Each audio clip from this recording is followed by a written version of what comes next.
अस्सलाम वालेकुम दोस्तों, welcome to Nuclear Talk channel. तो दोस्तों, आपको पता है कि हमारे चैनल पे टू दी पॉइंट मुख्तसर वीडियो बनाई जाती हैं ताकि टाइम ज़ाया किए बगैर ज़्यादा से ज़्यादा इस्तेफ़ादा किया जा सके। तो दोस्तों, आज का हमारा टॉपिक है राइजिंग वेज।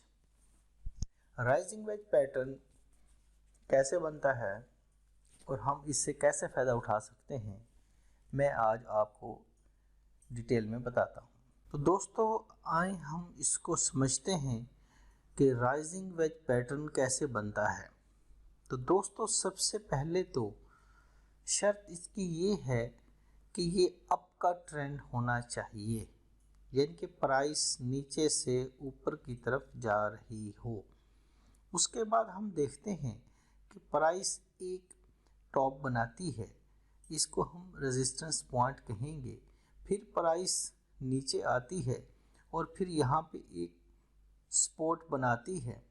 फिर यहाँ से रिवर्स जाके दोबारा दूसरा रेजिस्टेंस पॉइंट बनाती है और उसके बाद फिर प्राइस नीचे आती है और एक और सपोर्ट पॉइंट बना के तीसरा रेजिस्टेंस पॉइंट बनाती है। तो दोस्तों, राइजिंग वेज पैटर्न के कुछ असूल हैं जो कि पूरे होने चाहिए। अगर ये असूल पूरे होंगे तो ये राइजिंग वेज पैटर्न वैलिड होगा, वरना ये वैलिड नहीं होगा। तो दोस्तों, जैसे ही इसने ये एक पॉइंट बनाया जिसको हम रेजिस्टेंस पॉइंट कहेंगे और फिर इसके बाद इसने दूसरा पॉइंट बनाया और फिर इसने तीसरा पॉइंट बनाया, तो इसका मतलब ये हुआ कि ये जो पहला पॉइंट है और फिर ये जो दूसरा पॉइंट है, इनके अंदर ये जो दूसरा पॉइंट है ये पहले पॉइंट से ऊपर होना चाहिए और इसी तरह जो तीसरा पॉइंट है वो दूसरे पॉइंट से ऊपर की तरफ बनना चाहिए। इसी तरह अगर हम सपोर्ट पॉइंट की तरफ आ जाएं तो जो पहला सपोर्ट है वो दूसरे सपोर्ट से नीचे हो, या हम कह सकते हैं कि जो दूसरा सपोर्ट पॉइंट है वो पहले पॉइंट से ऊपर होना चाहिए। और दूसरा ये है, इसके बाद हम एक लाइन ड्रा करेंगे जिसको हम रेजिस्टेंस लाइन कहेंगे और इसी तरह नीचे की तरफ हम सपोर्ट पॉइंट को मिलाएंगे और एक लाइन ड्रा करेंगे जिसको हम सपोर्ट लाइन कहेंगे। अगर तो ये रेजिस्टेंस लाइन और सपोर्ट लाइन एक दूसरे को क्रॉस ओवर दे रही हैं इस पॉइंट पे, तो इसका मतलब ये हुआ कि ये जो राइजिंग वेज पैटर्न है ये वैलिड है।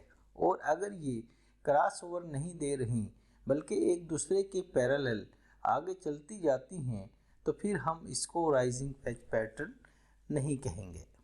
तो दोस्तों, अब हम देखते हैं कि इस राइजिंग वेज पैटर्न बनने के बाद हमने इस पर ट्रेड कैसे करनी है और स्टॉप लॉस कैसे लगाना है और टारगेट कैसे लगाना है।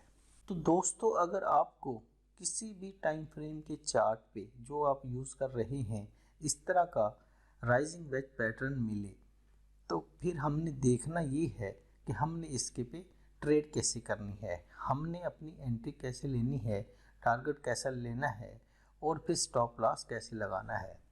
तो दोस्तों, अगर इस तरह का आपको पैटर्न मिल जाए तो सबसे पहले देखें कि ये जो हमारी सपोर्ट लाइन है, अगर ये कोई कैंडल इसको ब्रेक करती है तो नेक्स्ट कैंडल पे हमने एंट्री लेनी होती है और इसके साथ वाली कैंडल जिसने ब्रेकआउट दिया है उसके हाई का हम स्टॉप लॉस लगाएंगे।